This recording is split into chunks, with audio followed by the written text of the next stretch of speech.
à tous, bienvenue sur un News Sécurité, un des médias d'Agora Manager. Aujourd'hui, nous sommes en direct du Salon des maires et je suis accompagnée de Georges Fenech. Bonjour. Bonjour, chère Virginie. Alors, je rappelle, Georges, vous êtes conseiller éditorial pour Agora Média et nous avons le plaisir d'avoir sur le plateau Mohamed Boudjelaba. Bonjour. Bonjour Monsieur Fenech. Bonjour Mohamed. Alors, je rappelle que vous êtes maire de Givors, donc une commune dans la métropole de Lyon. Combien d'habitants à Givors? 21 000. 21 000 habitants, ce qui commence à être une belle petite commune, avec ses joies, mais aussi ses difficultés. Et nous allons parler sécurité à Givors. Quand on parle sécurité, que pouvez-vous nous dire aujourd'hui au niveau des enjeux de sécurité? L'enjeu principal, c'est que nos concitoyens puissent vivre le plus normalement du monde. Et le rôle d'un maire, c'est d'assurer à la fois la sécurité des personnes et de leurs biens. En fait, c'est le rôle que je m'astreins avec ceux des services de l'État. Très bien. Au niveau de la délinquance, il y a eu des chiffres qui ont été établis et en 2024, il a été constaté une hausse de 20% de la délinquance par rapport à 2023. C'est ce qui résulte de différents faits, on peut le voir. Cette évolution de la délinquance, pour vous, de quoi vient-elle? Elle est multifactorielle. Elle est à la fois, Givors est une ville populaire. À la fois, nous combattons les points de deal, nous combattons le trafic de pièces automobiles, nous combattons sur plusieurs approches et sur plusieurs fronts. Simplement, c'est... Alors, vous dites une augmentation, ça dépend de quel chiffre vous parlez. Alors, c'était des chiffres qui avaient des données au niveau du ministère de l'Intérieur. Voilà, parce que les derniers chiffres de 2025, en fait, parce qu'on vient de faire un CLSPD, un contrat local du contrat local de sécurité, et les chiffres sont plutôt en baisse parce que les chiffres de la police nationale sont plutôt en baisse parce que les enquêteurs ont pu résoudre beaucoup d'affaires, et ce à quoi je m'en félicite. C'est très aléatoire d'une année à une autre, mais en fait c'est la trajectoire qu'on souhaite prendre pour une commune qui est important. Pour ma part, ce qui est important, c'est la trajectoire que nous avons prise depuis le début du mandat. Ça veut dire à la fois le maintien des effectifs, voire même l'augmentation des effectifs de la police nationale et le triplement des effectifs de la police municipale. Police municipale depuis quand? Depuis le début du mandat, ça veut dire depuis 5 ans, nous avons triplé les effectifs de la police municipale à Givors. Énorme. Ouais. Et nous avons investi dans la sécurité des Givordins et des Givordines, plus de 800 000 € dans la vidéoprotection. Donc c'est vous dire l'engagement financier qui a été porté. Donc, et il y a des résultats aujourd'hui. Effectivement, on peut voir... On peut se dire, si on regarde la photographie à un instant T, on peut voir le verre à moitié vide. Mais si on regarde le film dans sa globalité, on peut se dire que les situations s'améliorent aussi. C'est très bien. C'est-à-dire qu'à un moment donné, effectivement, vous avez raison de le signifier. Il y a des chiffres, mais il y a la réalité et on continue et cette progression. Et c'est ça qui est important de regarder. C'est-à-dire que le temps que ce soit mis en place et qu'il puisse y avoir des résultats, il faut un certain temps. Donc une progression aujourd'hui, on voit des résultats et donc une baisse finalement quelque part au niveau des chiffres par rapport à ce que je viens d'évoquer. Vous l'avez dit, hein, une difficulté, une délinquance multiforme. Donc triplement de la police municipale, des dispositifs de vidéoprotection. Vous avez parlé aussi un petit peu de police nationale. Donc quelle est cette coopération au quotidien? Il y a une convention entre le commissariat et la ville de Givors, la police municipale. Il y a une convention qui nous lie. J'ai réclamé depuis que je suis à la tête de la ville de Givors, j'ai réclamé à plusieurs reprises à la succession de premiers ministres que nous avons eu, l'augmentation des effectifs de la police nationale. Je ne veux pas remplacer le rôle qui incombe à l'État. Je veux dire, aujourd'hui, on a un problème. La police municipale n'a pas les mêmes fonctions, n'a pas le même rôle que la police nationale. Bien sûr. Et à ce titre-là, donc, j'attends en tout cas des améliorations de la part des législateurs. Georges peut en parler, il a été législateur dans notre circonscription. Donc, et aujourd'hui, j'attends cela, des améliorations, notamment pour que certaines missions de la police municipale puissent être possibles, qu'elles ne le sont pas aujourd'hui. Et avoir des effectifs plus importants de la part de la police nationale. Ce qui est malheureusement aujourd'hui pas le cas. Très bien. Alors, à ce propos, si vous permettez, Virginie, à ce propos, il y a un projet de loi qui va arriver en discussion, qui prévoit effectivement des attributions nouvelles, des pouvoirs renforcés pour la police municipale, comme par exemple la possibilité, ce qui nous paraît un minimum, de demander les papiers du véhicule, de vérifier le coffre, ou éventuellement de constater quelques infractions avec des amendes forfaitaires comme l'usage de stupéfiants, etc., etc. Donc vous êtes favorable J'y suis plutôt à cette évolution? Plutôt favorable, mais j'attire aussi l'attention en disant attention, parce que la sécurité du quotidien ne repose pas que sur les épaules du maire. Bien sûr. Elle doit reposer sur ce qui est du régalien. Essentiellement. Voilà. Et aujourd'hui, on voit bien que la dérive, elle est lente, mais en fait, elle va se reposer beaucoup sur les maires et beaucoup sur les collectivités. Et c'est ce qui m'inquiète. Même en même temps, je suis d'accord sur l'évolution des missions de la police municipale.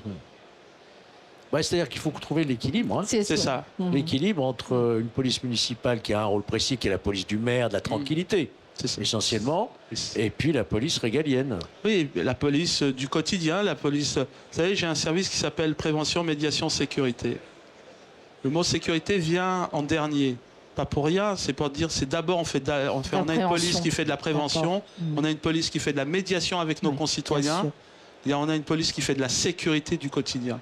Et avoir cette démarche-là au quotidien, c'est dire quoi à nos concitoyens?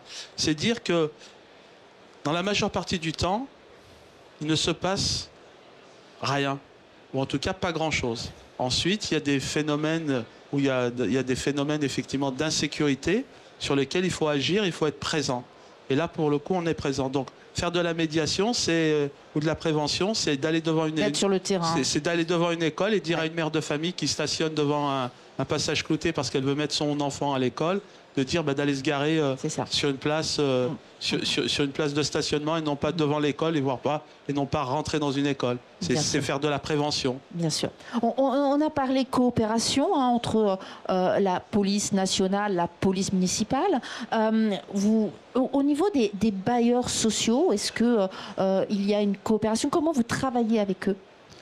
Dans le cadre à la fois du CLSPD, qui est un cadre qui est important, qui nous lie, et puis avec le commissariat, on a ce qu'on appelle alors le GPO, je cherche ce que veut dire l'acronyme, c'est plutôt de façon très opérationnelle, donc en fait, notamment à titre d'exemple, sur un quartier là où il y a un point de deal, où il y a une difficulté qui dépasse le bailleur interpelle les services de police, et que ce soit police municipale ou police nationale. Et il y a une rencontre qui est dédiée notamment spécifiquement à la nature du problème pour essayer de trouver des solutions et apporter des solutions. Donc, et l'idée, c'est d'apporter des solutions conjointes, parce que seul, on n'a pas la réponse. Alors, vous parlez de deal, hein, on l'entend de plus en plus souvent, malheureusement, avec l'actualité. Hier, le président de la République a présidé une réunion d'urgence. Il y a une loi qui a été votée, adopté et donc qui a démarré promulgué au mois de juin 2025. Cet accompagnement et ce travail qui est fait, vous y êtes attentif. La police nationale peut vous aider également, vous aide sur ces aspects? C'est pas qu'elle nous aide, c'est son travail.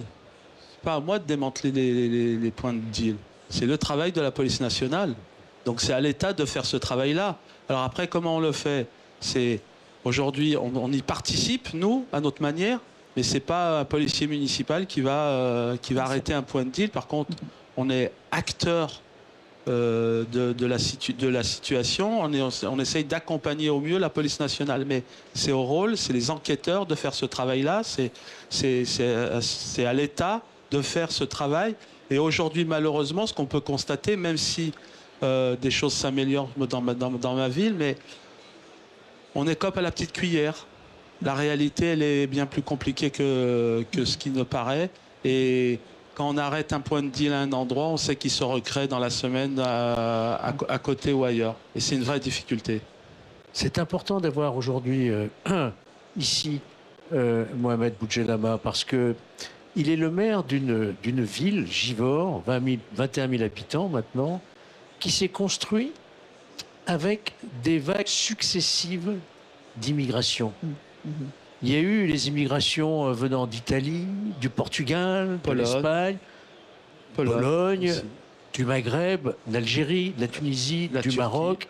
Voilà donc une ville, presque on pourrait dire cosmopolite, tellement elle a des origines diverses. Et pour lutter contre la peur, l'insécurité, il faut rétablir ce lien républicain que Mohamed Boudjelama a su rétablir. Et si vous voyez cette ville où chacun a gardé son identité, vous avez l'association culturelle espagnole, portugaise, et chacun vit en bonne harmonie. Et ça, c'est un exemple de réussite républicaine qu'il faut mettre à l'actif de Mohamed Boudjelama, qui a su peut-être réconcilier des populations qui avaient un peu de mal quelquefois. Mais aujourd'hui, c'est vrai, on peut constater, il faut le dire, il y a une meilleure ambiance, quoi. Disons que il faut avancer sur ses deux jambes ou sur ses deux pieds. C'est d'abord faire en sorte que le faire ensemble, le vivre ensemble, non pas ce mot galvaudé un peu, faire en sorte que le rôle d'un maire, c'est faire en sorte que les communautés, les populations, en tout cas, je ne veux pas dire les communautés, mais la communauté givordine puisse vivre sereinement sa ville et sa vie. Et de l'autre côté, être ferme sur les règles de droit. Ça veut dire, c'est aussi de se dire, on ne peut pas laisser passer faire ce qu'on veut dans une ville. Il y a des règles et ces règles-là, faut les respecter. Et donc on a ces deux aspects-là, et ces deux aspects-là que j'ai essayé de mettre en œuvre durant ce mandat. C'est à la fois être très ferme dès qu'on dépasse les bornes, et puis en même temps faire en sorte que les gens puissent vivre ensemble sereinement dans une forme d'harmonie, en tout cas du mieux possible qu'on peut. Vous avez tout à fait raison. Merci. Une toute dernière question, et ce sera la fin de cette interview. D'un point de vue technologique, vous avez parlé vidéoprotection. Est-ce que demain, vous imaginez d'autres technologies? On entend parler aujourd'hui de drones, d'IA. Est-ce que vous y réfléchissez? Alors, le drone, j'y suis moins... j'ai du mal à voir l'apport, parce qu'au final, derrière un drone, il y a un humain. Tandis que derrière un centre de supervision urbain, il y a peut-être une centaine de caméras, il y a juste un agent. Donc ce serait peut-être davantage faire évoluer ce dispositif? Par contre, c'est de faire évoluer, notamment, il y a une loi qui ne nous permet pas notamment de contrôler ce qu'on appelle les caméras LAPI. Oui. Et qu'aujourd'hui, la loi ne nous permet pas d'avoir ce type de système, mais le système existe, ça veut dire après... C'est les lectures automatiques des plaques d'immatriculation. Voilà. Et est-ce qu'on voudrait avoir ça ou pas? En tout cas, ça peut être une réponse, en tout cas, de façon à automatiser certaines choses, notamment le contrôle de voitures, volées, pas volées. Déjà, ça pourrait peut-être, dans certains de nos territoires, peut-être améliorer les choses. Merci à vous, Mohamed Boudjelama, d'être venu sur ce plateau d'A-News Sécurité. Merci pour l'invitation. Et tous nos voeux vous accompagnent pour mars 2026. Merci, c'est très gentil. Merci à vous tous de nous avoir suivis sur A-News Sécurité et à très bientôt.